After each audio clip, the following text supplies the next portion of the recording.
What's good? What's good? Getting back into this what we call the Black Messiah complex, breaking down the whole book of Revelation. We are in the last chapter of the book of Revelation. We went through all of Revelation. Now we just got this one. Well, not the last chapter. The last two chapters, should I say? The last part. And we breaking down Revelation. And like I said, if you missed any part of the series, you can look through my videos on my Facebook page, and you'll see the title Black Messiah, and so in this the different videos I did, breaking down the chapters of Revelation, two chapters at a time.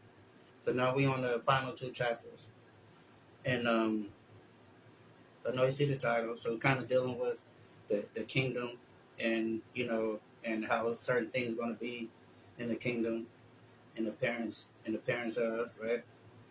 So, but before we get started, we want to give all praises to the Most High, and His Son, Yahweh Shai, the Mashiach.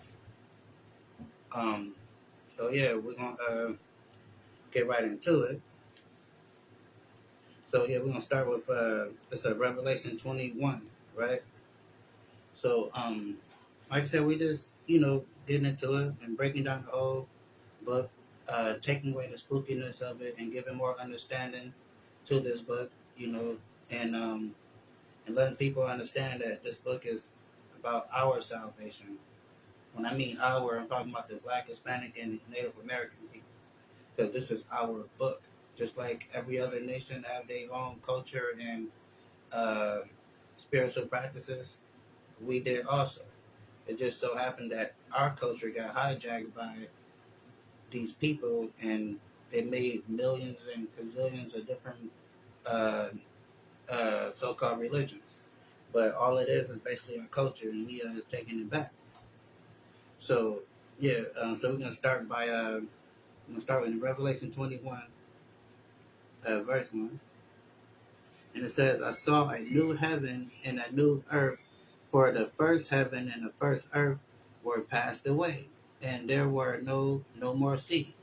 So it's talking about this old world that we inhabiting now being done with. This whole way of living, not that the whole world and earth going to be destroyed, like how they make it out in Hollywood movies, but this current system that we're living in, this governmental system, these current how things are being run across the planet is going to be destroyed.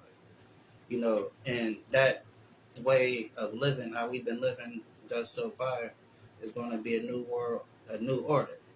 Far as like how things are being conducted, is going to be conducted thus said the Lord, versus all these different nations, having their way.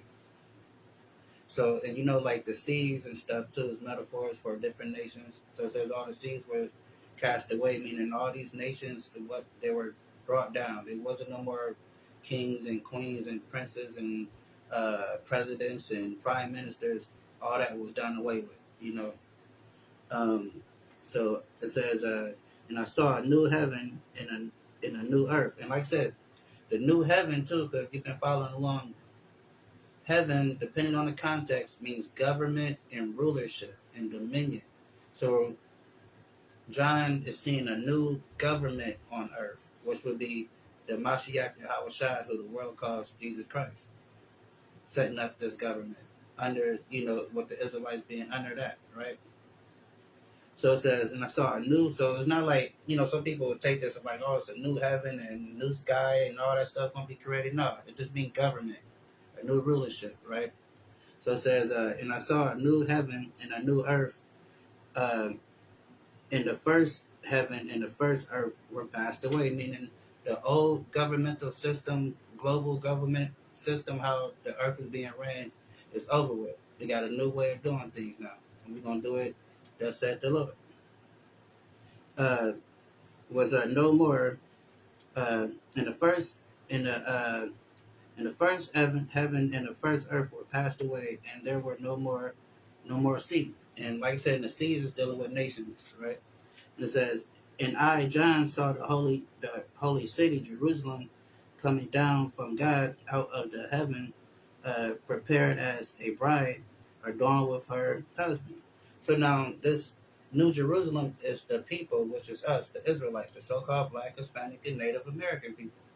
We're going to be coming into our power. We're going to be that uh, powerhouse nation, during that time. Just like how you got America, Russia, China, they're the powerhouse nations right now. So we're going to be that solo power in that day. So it says, I, John, saw the holy city, New Jerusalem, coming down from God out of heaven, prepared as a bride adorned for her husband. And I heard a great voice out of heaven saying, behold, the tabernacle of Yahweh is with men, and he will dwell with them, and they shall be his people. And God shall, and Yahweh himself shall bring them, be with them, and be their power, be their God, right? So let's get a little context on it. Let's go to Isaiah 65, and we're going to start at Isaiah 65 and 17, right?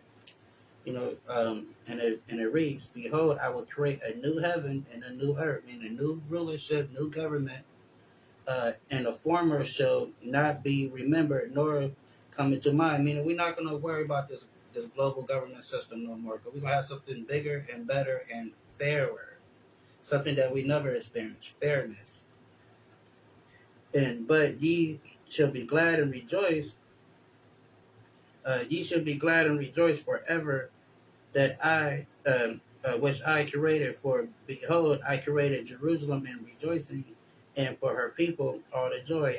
I will rejoice in Jerusalem in the joy of my people, and the voice of weeping shall be no more.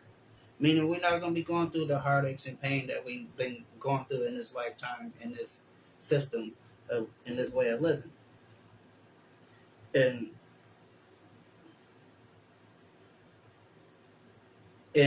hear of her, heard in her, nor the voice of crying. There shall be no more hints in infant days, nor a old man that has not defiled his days. For a child should die 100 year old, but a sinner, being 100 year old, should be accursed. So, what this means? Let's get it in the GNT, because it reads a little smoothly. So what they're saying is, you know, when you reach the age of 100, you're gonna be considered a young man. Because we're in that day we're gonna be living to our full potential. We're not gonna no longer die. All of a sudden, like that football player that was playing football Monday. How he didn't die. All praises. But the fact that that condition that he suffered from, that caused him to have like a heart attack, and he's a young man. We're not going to be experiencing those type of things anymore. We're going to be living a full life. Hundreds and hundreds of years. And a person that's 100 years old will be considered young in that day. So that's what it's saying. But to further clarify this, let's get into GNT real quick, because it reads a little smoother, if you ask me. So it's Isaiah 65 and 17 in the GNT. It says, as the Lord say, I am making a new earth and a new heaven.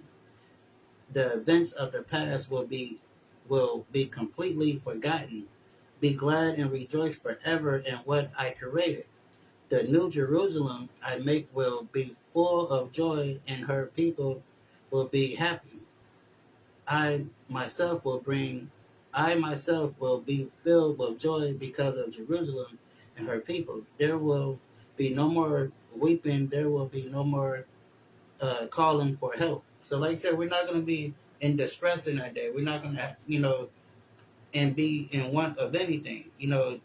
All our prayers and answers, and everything we want, we're going to have in that day. Babies shall no longer die in infancy. I mean, there's not going to be no stillborn deaths. There's not going to be no miscarriages.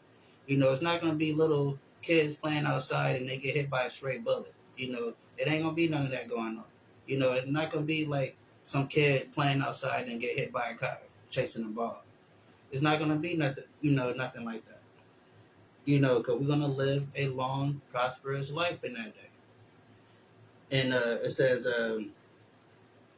babies will no longer die in infancy, and all the people will live out their lifespan. Those who live to be 100 will be considered young. To die before what would be a sign of the Lord punishment. So meaning in the past, like what should be now, when we die these young ages, before our rightful age, that's considered a punishment from God. You know, and a lot of us don't look at it like that because the Christian church is not teaching the correct judgment of God. You know, so it says, what would be a sign that I had punished them?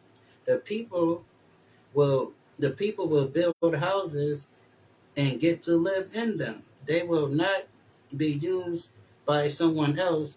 They will plant vineyards and enjoy the wine in it, and will not drink by others. Right? Um, so that's what's going to happen. Let's get a precept on that. So let me read it one more time. Though it says,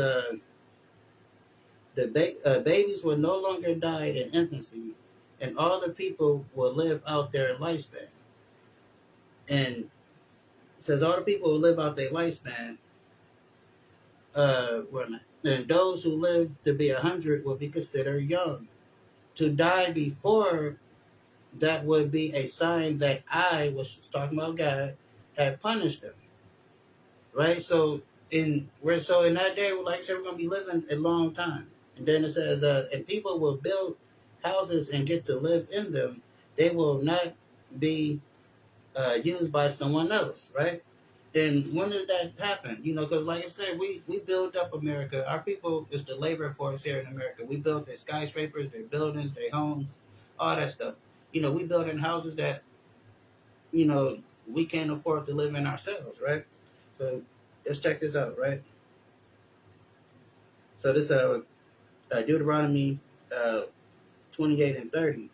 And this is what we were suffering from, dating back all the way back to slavery, right? It says, "Thou shalt betroth a wife, and another man shall lie with her. Thou shalt build a house, but thou shalt not dwell therein." So that's what was going on, even dating back to slavery. You have a woman, master come in and take your woman from you, lay with her, do whatever you want to her, bring her back. We were building their nation, building their homes, and we couldn't even stay in their house. Even now, I know y'all see some of our Hispanic brothers going around, building up stuff, roofing and all that stuff, and and we ourselves can't afford to live in these houses that we be working on. Then it says, uh, "Thou shalt build a house, and thou shalt not dwell therein. Thou shalt plant vineyards, and thou shalt not gather the grapes of." So then that's what's happening. So, but in this day, it's telling us that we're going to build houses, and we're going to actually be able to live in these mansions, these luxury houses that we're going to have in that day. And yeah, I know the text don't say luxury, but we the children of Israel. Of course, it's going to be luxury. Um, so we're gonna be living in these houses. We're not gonna just be building this stuff for other people to stay in. It's gonna be for us, and because it never happened like that for us before. We always have to build for them, and then watch them move in. Help them move their stuff in. And it says, jumping down to 28 and 33, "The fruit of thy land and all thy labor shall a nation which thou knowest not eat up." So instead of us, laboring and working so hard just to give it back to another nation of people, we're going to be able to reap the benefits of the stuff that we actually work for and gather. Um, we're not gonna. It's not gonna be how they say robbing Peter to pay Paul. You're not gonna have to worry about how you're gonna pay this bill and pay that bill and get gas and do all of this. You're not gonna have to worry about all those different things. So it says, "The fruit of thy land and thy labor shall a nation which thou knowest not eat up, and thou shalt only be oppressed and crushed always." So this is what God is saying is happening to his children. We're being oppressed always. That's why we always have to march. every few years we have a march, about something, whether it's hands up, don't shoot, I can't breathe, or whatever the case may be. We always have a some type of, you know, quarrel with this current political system. But we're not gonna be going through that in that day, you know. Um, then one more. It says, uh, therefore shall thou serve thy enemies, which the Lord shall send against thee, in hunger, thirst, and nakedness, and the want of all things. So whenever we want our food, we got to go to their grocery stores. Uh, Whatever clothing we want, we got to go to their stores to clothe ourselves. Uh, we got to pay a water bill, which water falls from the sky, and just so happen it's illegal to collect rainwater. Ain't that something? You can't even put a bucket outside and collect the rain because you'll get a fine or something for it. That's crazy, right? This water falls from the sky, but we got to pay for it. That's a curse according to God. That's not a good thing, you know. And so it says, the fruit of thy land and thy labor shall a nation which thou knowest not. Hold on, let's get down. Therefore, thou shalt serve thy enemy, which the Lord shall send against thee uh, in hunger and thirst and nakedness and want of all things. And he shall put a yoke of iron on thy neck.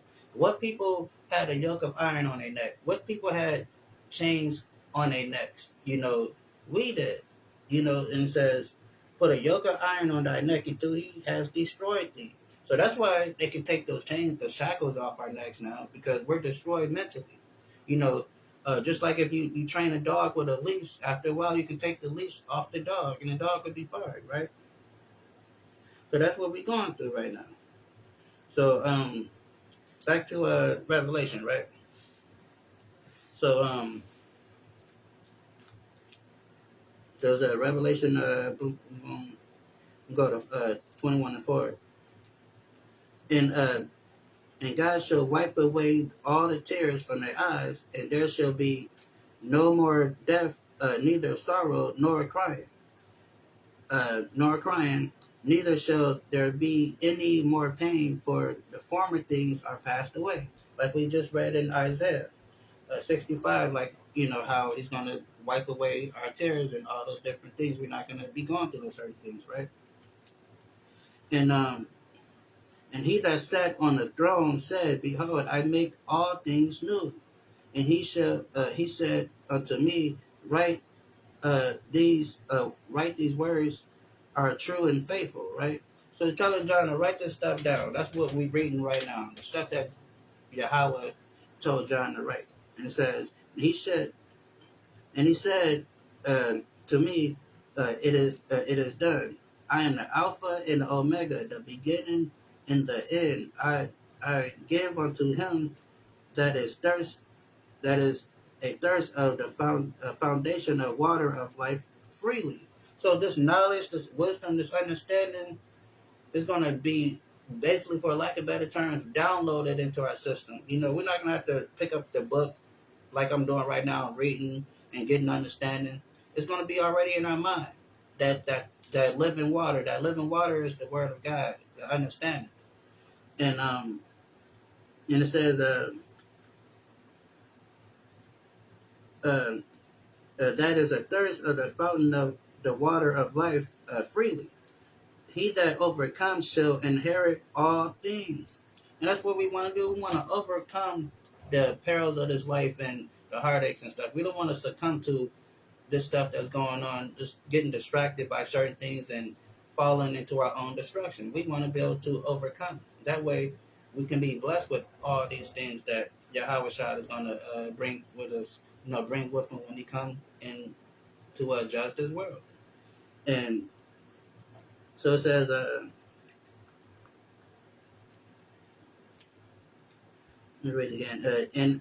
And he said unto me, it is done. I am the Alpha and the Omega, the beginning and the end. I will give unto him that is a thirst of a fountain of water and of life freely. He that overcome shall inherit all things, and I will be his God, and he shall be my son. So in that day, we definitely gonna be called the sons of God. The Israelites. Because that's what it. That's what an Israelite means. He who has prince with God. He who has a prince who have power with God. That's what it means. So, and for our women, of course, they're a princess who has power with God. So, and that's what being an Israelite is, a person who has power with God. And it says, but the fearful and the unbelieving and the abominable and the murderers and the whoremongers and the sorcerers and the idolaters and all the liars shall have their part in the lake of fire, which burn with fire and brimstone, which is the second death. So, like I said, so that lake of fire, if you've been following along, is going to be America. Once all those nuclear bombs fly towards this way and blow everything up, that's gonna be the lake of fire, for the lack of better terms. We already broke that down, but that's where the lake of fire is gonna be located at. Then we also gonna have like a little, you know, so-called like a little pit outside of Jerusalem, where you know, like all bad things will be cast into that fire that's burning over there too. But the main one is gonna be over here, and so which is called the second death, and there came out, there came unto me one of the seven angels, which had the seven vials full of the last plagues, talk with me, saying, "Come hither, I will show I will show thee the bride of the lamb, of the lamb's wife," talking about the Israelites. And he carried me away in the spirit in a great and high mountain, and showed me the great city, which is Israel, and the holy Jerusalem, descending out of the heaven from God, which is the people that's coming into that land. It's not a physical landmass called Jerusalem that's falling down from the sky, because the people is Jerusalem. The people are Israel, all right? But we are a people before we're a place. And descending out of the heavens from God. And heavens is government, rulership, dominion, right? Having the glory of God, and her light was with her her light was like unto thee a stone with precious, and even like jasper stones, clear as crystal, right? So now it's talking about how our city is made up, right? And let's see what was going on here. And it says it had a wall great and high. So he asks us, so when you go to church, how many gates of heaven is it? Some people, like, especially in the Catholic Church, they'll teach you that it's like this big old giant pearly gate. Then you got Peter at the gate checking people in, saying, giving you the thumbs up or the thumb down. Then they got a little lever they pull, and you fall all the way down the hill. That's how the movies and cartoons make it out to be, right? But let's see what's going on here. And it says, and it had a wall great and high, and it had 12 gates. Not one gate like how they portray on TV and in cartoons and movies. It has 12 gates. Why do it got 12 gates? Let's see why it got 12 gates. In the gates, 12 angels. So not only do it got 12 gates, it got 12 angels, 12 bouncers, basically. Letting people in the club and kicking people out the club, all right? 12 bouncers, right? 12 angels. And the name is written thereon. So now not only does the kingdom of heaven, our land Israel, has 12 gates, and not only does it have 12 angels protecting those 12 gates, it has names written on these gates. Meaning, if you go down the street, you see a mailbox, and it has somebody's name on it. That is a denoting factor of that person lives there. This person belongs to this house, right?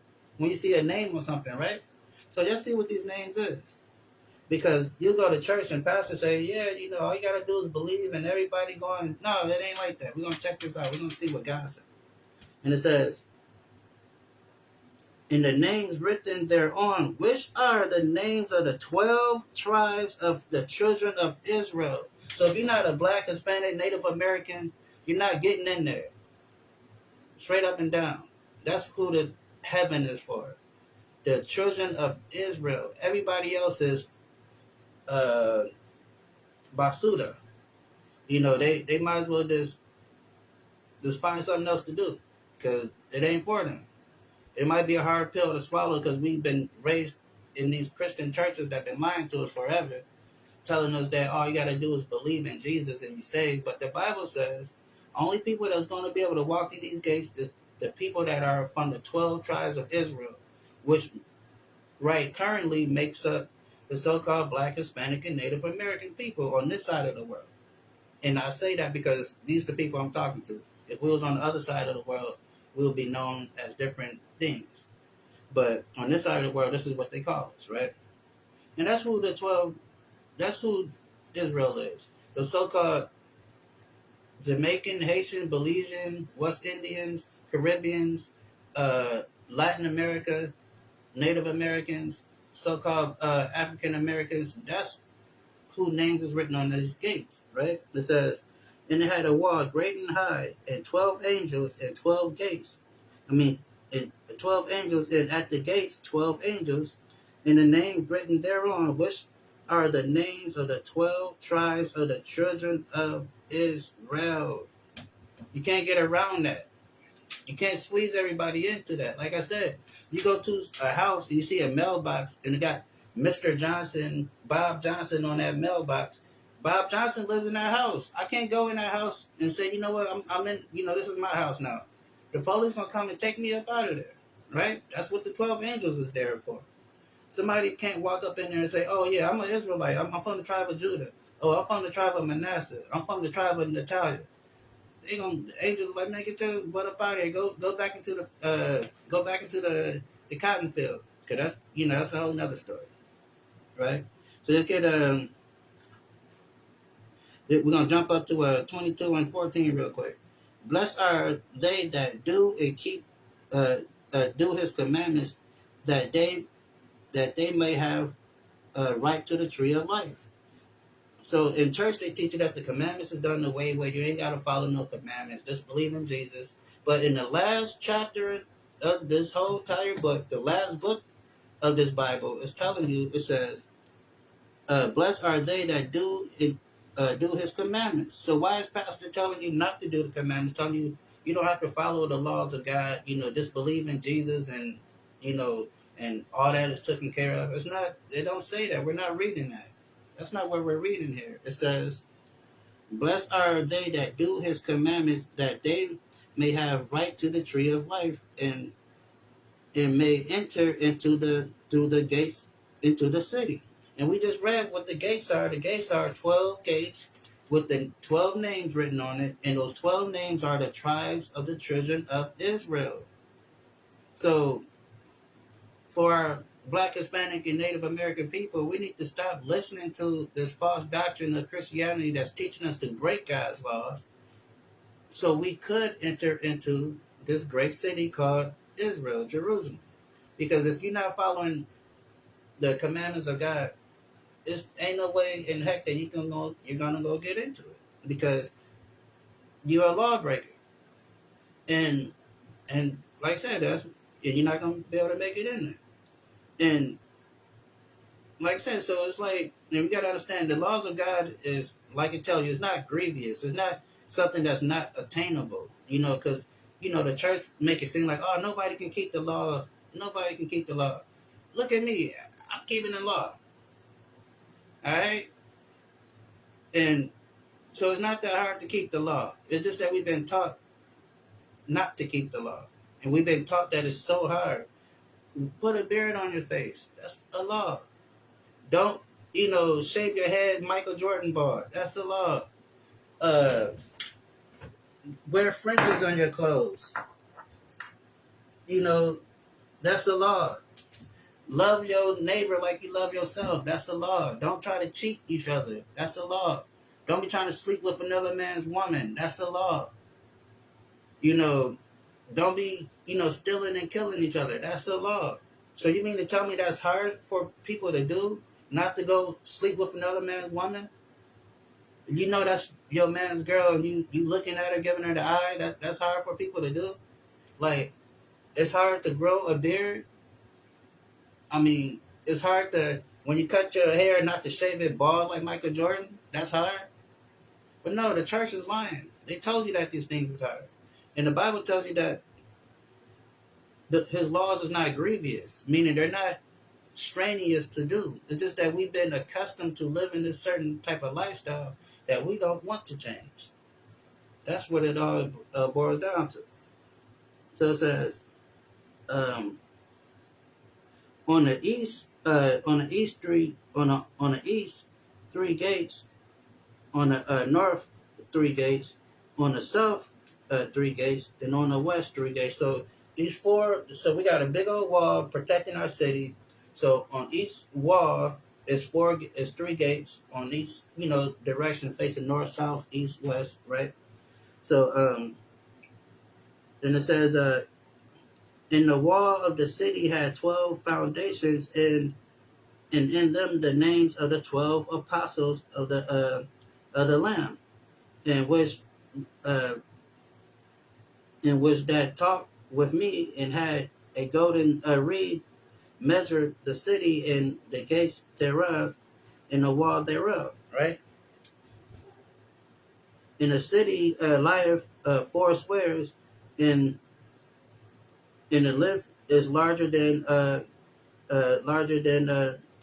breadth, right? So it's getting into a sacred geometry too, because the Bible, deals with sacred geometry.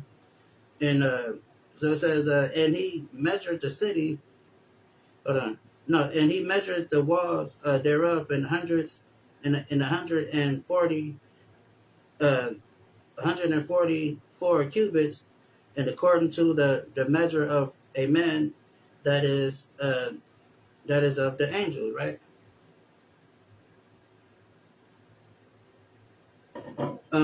And the building of the wall uh, was uh, was a jasper, and the city was pure gold, like unto a clear glass. And the foundation, because like I said, we're gonna have like all types of jewels. It's gonna be decked out. We ain't gonna have these little rundown streets where you gotta have like construction done on these streets like every dangle year. Because the pavement is cracking and stuff like that. Our streets is gonna be with gold. Not only is it gonna be with gold, we're gonna have jewels in the streets. You know, diamonds and jaspers and all types of precious jewels just poking out, of the streets and the buildings, right? And then it says, boom, boom, boom.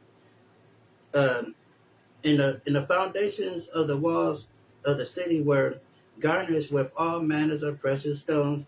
The first foundation was jasper, the second sapphire, the third in the chalcedony, how you say it, and the fourth emerald, right? So all this precious, stones and stuff, rare stones, right? And it says the fifth sardonyx, and the sixth sardius, and the seventh uh, crystolite, whatever I said, uh, in the eighth beryl, in the ninth uh, a topaz, in the tenth uh, uh, chrysoprase, in the 11th a junction, in the 12th atomus, right? So all these different color stones and stuff, right? And you know, beautiful color looking stones, jewels. We're gonna be decorating these different parts of the gates and throughout the city. In the 12 gates were 12 pearls, pearls. Every every several gate was with one pearl, and the street of that city was pure gold. So, like I said, our streets is gonna be pure gold. We're not gonna have pavement, concrete, and stuff like that. Hurting your feet. 'Cause the ground's so hard to walk on it. And your feet hurting. So we're not gonna have none of that. It's gonna be what it says. Pure. It says that the streets of the city was pure gold, as it were transparent glass. That's how shiny it's gonna be. It's gonna be so shiny that it's gonna look like clear glass. It's gonna have that glare to it. It's gonna be so shiny.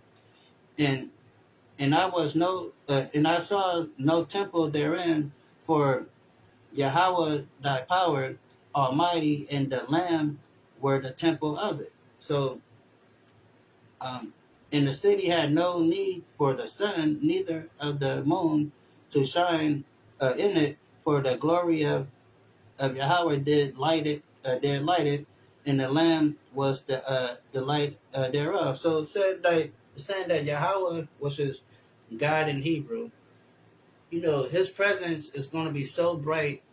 Him and His Son, it's like, yeah, we got the sun, but we don't really need the sun because Yahweh is so, so brilliant that he's lighting up the whole city just by himself. You know what I'm saying?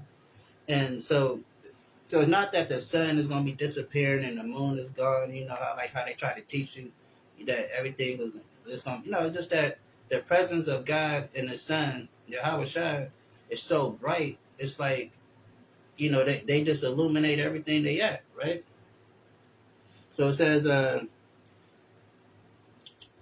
"In the nations of them which were saved shall walk in the light of it, and the kings of the earth do bring their glory and honor unto it.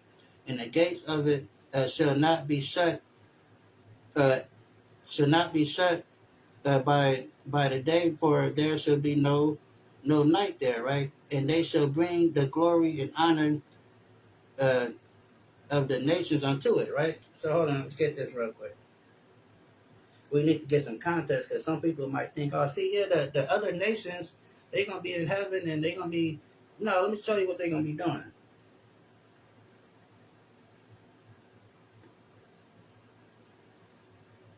Let me see. Let's get do it like this.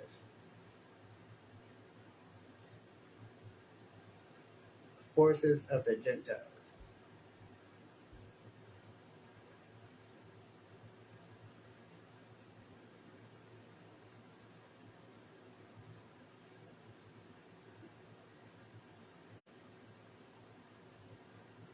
So we're gonna get this. This is Isaiah 60, right? We're gonna start at Isaiah 60 and 65.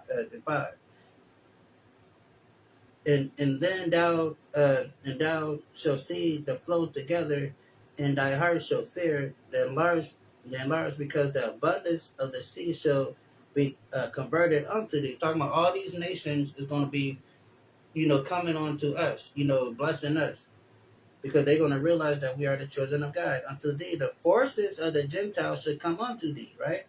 So it said all their riches, all their what they got, they're gonna give it to us. It's gonna be some left hand give it up, right hand give it up type stuff. It says, therefore the gates, so this is what we're reading right here. Jump down to 60 and 11. This is what we're reading in Revelation, get clarity. So it says, therefore the gates shall be open continually, they shall not be shut day nor night. So what does it say over here? It says, and the gates shall be not shut at should not be shut at all by day. There shall be no night thereof. Right. So we just read. So that's what we read in 21 and 25. Right. So just get back to Isaiah 16 and 11. Therefore the gate shall not be.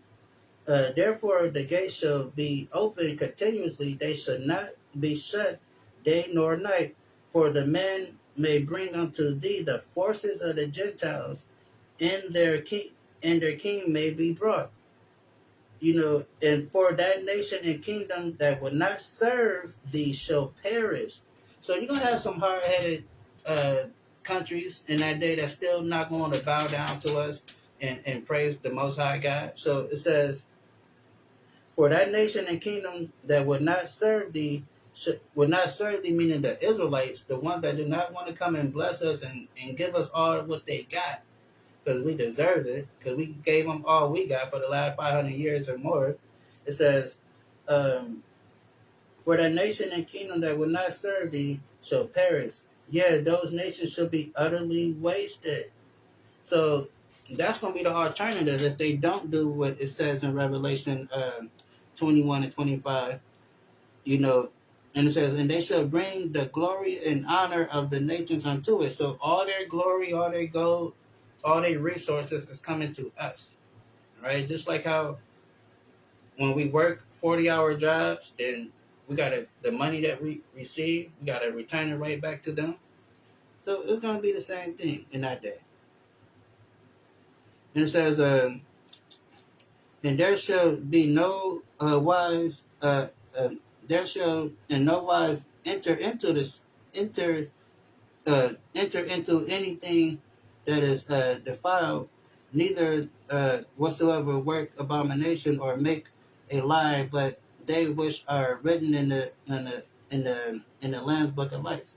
So, like I said, we're gonna be pure and holy in that day. We're not gonna be, willfully sinning or just out here just reckless. We're gonna have the proper knowledge on how to conduct ourselves. We're gonna be real kings and princes and princesses in that day, right? And he showed me a pure river of water of life, which is that knowledge, wisdom, and understanding, clear as crystal, proceeding out of the throne of Yahweh and of the Lamb, in the midst of the streets of it, and there, either side of the river there was a tree of life, which bare 12 manners of fruit, yield her fruit every month, and the leaves of the tree were for healing. Meaning, this knowledge and wisdom we're gonna get is gonna heal us. It's gonna keep us, right? And there shall be no more curse, but the throne of Yahweh and the Lamb shall be in it, and the servants shall serve him, right? And they shall see his face, and his name shall be in their foreheads. Meaning, we're gonna, be able to, look upon our God, and there shall be no night there. There shall be no night there, and they need no candle, neither light of the sun, for Yahweh thy power given them light, and they shall reign forever and ever. So how long is our kingdom going to last? Forever and ever. It's not going to be like America that's going to be taken down pretty soon, or like how the Roman Empire was taken down, or how the Greek Empire was taken down, the Egyptian Empire, the Syrian Empire, Babylon, all these different nations that had their time to rule were eventually taken down. But in our state, we're going to rule forever and ever, because that is God promised to us, that we're going to rule forever and ever. We just have to go through what we go through so we can make it to that point. So we could be the rulers of this planet like how we were properly supposed to be. And it says, and he said unto me, these things, he said unto me, these sayings are faithful and true, and Yahweh thy power of the holy prophet sent his angels to show unto his servants the things which must shortly be done. So now these things must shortly come to pass. So John the Revelator is seeing these things that are supposed to happen, and we're just so happen living in these days that John was seeing. Behold, I come quickly. Blessed is he that keep the sayings of this prophecy of this book. Meaning, blessed are those who's paying attention and understanding and watching the times and seeing where we at in this world. For you won't be caught slipping. When things start to go array. You understand what's going on. You're not going to be losing your mind and thinking like, oh shoot, everything is terrible. And now you done lost your mind, and now you are either about to kill yourself or kill somebody or something, right? Because you understand these prophecies. Because the Bible tells you wisdom should be your stability in these times. So you gotta have that wisdom and understanding so you be able to live through these different things that's about to happen on this earth. Because it's going to get worse. And it says, behold, I come quickly. Blessed is he that keep the sayings of the prophecy of this book. And I, John, saw these things and heard them. And when I heard and seeing, I fell down to worship before the feet of the angel which showed me these things. Then he said unto me, see thou do not. So this angel that John is talking to us, it's like, no, don't worship me. Don't bow down to me. You know, because he's just an angel. We're not supposed to worship angels, right? It says, and John saw these things and heard them, and when I heard and seen, I fell down and worshipped before the feet of the angel which showed me these things. And he said unto me, see thou not do that, see thou do it not, for I am thy fellow servant. Meaning the angel, like, man, I'm just like you, you know what I'm saying? So don't worship me, me and you is like, it's like the same.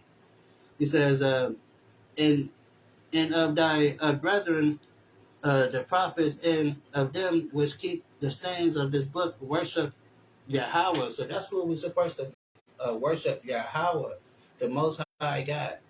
Because the angel could have not stopped John for bowing down to him, but the angel knew better. The angel was like, no, don't do that. No, no, no. Don't worship me. Worship the Father.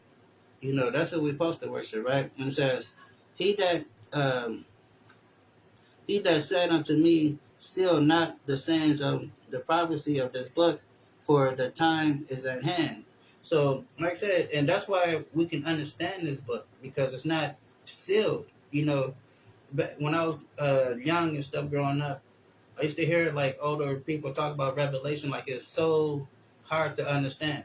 But it's telling you right here, it says the book is not sealed, meaning we can read it and understand it. We just have to be taught the proper way.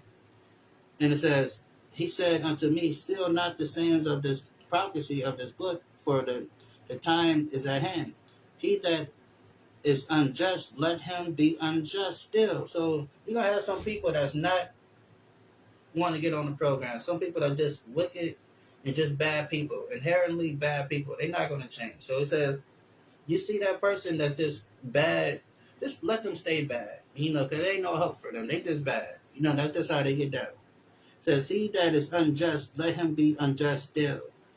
And he which is filthy, let him be filthy still.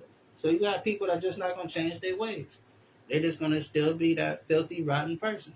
And it says, which is filthy, let him be filthy still. And he that is righteous, let him be righteous still. So that's what you want to be. You want to be on that side of the fence, the righteous side. You want to be righteous. And being righteous is following the commandments that the Christian church tell you that you don't have to follow. Isn't that something? The church tell you not following the commandments, but the Bible telling you that you have to follow the commandments. And isn't that crazy? So the Christian church is leading everybody to death, essentially. Then it says, and behold, let him be righteous still, and he that is holy, let him be holy still. And behold, I come quickly, and my reward is with me, giving every man according to his work shall be. I am the Alpha and the Omega, the beginning and the end, the first and the last. So this is Yahweh talking about, because the first creation, and now he's coming at the last, right? Then it says, blessed are they that do his commandments, like we read earlier. Blessed are they that do his commandments. And church tell you not to do the commandments. Don't worry about the commandments. All you have to do is believe in Jesus. But we're not reading that. So we have to throw that ideology away. I tell everybody all the time, if you write down everything you ever learned in church and compare it to what the Bible says, you will see that what you learned in church is nowhere found in the Bible. You will not find those tenets that you learned in church in the Bible. It does not correspond at all. Because church tell you don't follow God, essentially. But the Bible tells you to follow what God says. It says,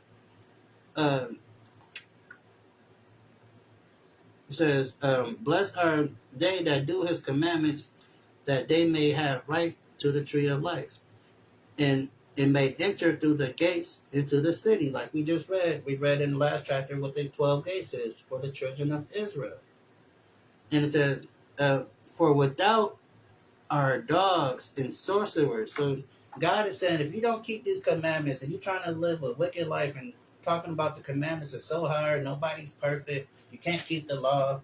What he um, says, for without our dogs. So you are a dog to God if you're not following what he says. You are, that's what it says. I'm not saying it. The Bible says it. It says, for without our dogs and sorcerers and whoremongers and murderers and adulterers and whosoever love and maketh a lie. So that's what you are if you're not keeping these commandments. You are, essentially dooming yourself if you're not trying to keep these commandments of God. And the church is purposely teaching our people not to keep the commandments of God. And it's okay that if the other nations don't keep the commandments of God, because it wasn't never given to them. It was only given to the children of Israel. And I'm pretty sure a lot of us seen the movie Ten Commandments. When Moses left out of Egypt, he didn't leave with the whole world. He left with the children of Israel. When he came down off the mountain with the tablets, the laws, he didn't give that to the whole world. He gave it to the children of Israel. So God is holding us accountable for following these laws. No one else. That's why we suffer the consequences whenever we don't follow the law. For example, eating pork. It's a lot of, for us, we get high blood pressure, tension, gout, uh, diabetes, strokes, all this heart problems, all this stuff from eating pork. But take somebody from another nation, they can eat all the pork they want and they don't suffer from the same health conditions. Why? Because God punishing us for that. Like, you don't discipline your friend, your children's friends. You discipline your child because you told your child to do this or do that. So you're not gonna go to your children's friend house and start whooping on their children because those are not your children. You're gonna discipline your children. So that's how God does. He disciplines his people, his children, which is us. So that's why we suffer those things that we suffer, these health problems, mental illness, and all this manner of all this type of stuff that we go through. Because we're not keeping the commandments. And if we want to break these different curses and stuff like that, we have to come back to the laws of God, which is found in Exodus, in Leviticus, and Deuteronomy. And then scattered throughout the Bible also. So it says, I, Yahushua, have sent my angel to testify unto you these things in the churches. I am the root and the offspring of David and the bright and morning star. In the spirit of the bride, in the spirit in the bride say, come, and let him that heareth say, come, and let him that is thirst come, and whoever will, let him take the water of life freely. So whoever wants to understand this knowledge, wants to come into the understanding, is going to give it to you freely. That's why I tell you too, like, ain't no Cash App icon at the bottom of this screen or no little barcode thing to scan it. I just want y'all to pay attention because we've been taught so wrongly about this book and what this book is about that it's imperative that we understand this thing the proper way. And the Bible says, freely as you are given, freely as you receive it, freely as you given. So by me understanding what I understand, I'm not going to charge to teach nobody something that we should already know. And you got so many pastors out here just making buku money off the ignorance of our people. And that's wrong. Because the Bible tells you, freely as you receive, freely you shall give it. And that's what we're doing here. We're giving this knowledge out freely. Alright? So it says, where we at? It says, in the spirit and of the bride says, come, let us come, let him that heareth say, come, and let him that is athirst come. Whoever will let him take the water of life freely. For I testify unto every man that hear the words of this prophecy of this book, if any man add, like a lot of these churches add unto the word, add unto these things, God shall add unto him the plagues that are written in this book. If any man shall take away from the words of this prophecy, that's why I can't sugarcoat stuff to y'all. I can't say, well, I don't know how they gonna feel if I say this or that. I gotta say what the Bible says. So it says, if any man take away from the words of this prophecy, God shall take away his part of the book of life. So I can't dance around certain scriptures. So if the Bible says such and such is going to happen to such and such, I got to tell you such and such is going to happen. Because if I try to sugarcoat it or, skip over it, what it says, if any man shall take away from the words of this book, of this prophecy, God will take away his part of the book of life, and out of the holy city, and from the things which are written in this book.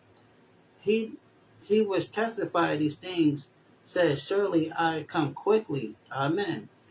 Even so, come Yahushua Mashiach, the grace to our Mashiach Yahushua be with you all. Amen. So that's it. That's the whole book of Revelation right there. We read it. We did it. Yay. Right? So we did it. All 22 chapters. And as we can see that this book is not understandable. It's very legible. It's very understandable. We just have to understand it in the proper context and drop that Christian dogma so we can get the proper understanding of what is actually being said and understand that we have a black Messiah. His name is Yahushua. And he's coming to save his people, which are the so-called black, Hispanic, and Native American people. All right? And that's who he's coming to save. He's not coming to save everybody because everybody don't need to be saved. I use this example when Superman, even like Superman doesn't come and save everybody. He saves the person that's in trouble and he punished the person that caused the trouble. So we can't be foolish enough, even in a fiction tale like that, it doesn't work like that.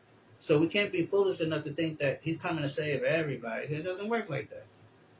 He's coming to save his people. All right?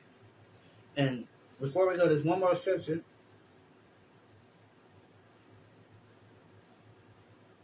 Let's go to Isaiah 14. It says, Isaiah 14:1, for Yahweh will have mercy on Jacob, which is the Israelites, and I will choose Israel and set them in their own land, like we was reading in the chapter, in these two chapters about us being in our land, and and reaping the benefits of having our prosperity and all that stuff. It says, and I will set them in their own land, and the strangers, which is the people of the other nations, and the strangers shall join with them, and they shall cleave to the house of Jacob. So this is what's going to happen. These other nations are going to cleave to us, just like how we have to cleave to America. Beg them for jobs, beg them for welfare, beg them for any type of assistance and aid. They're going to be in that same situation to us, because they're going to know that we're the children of God.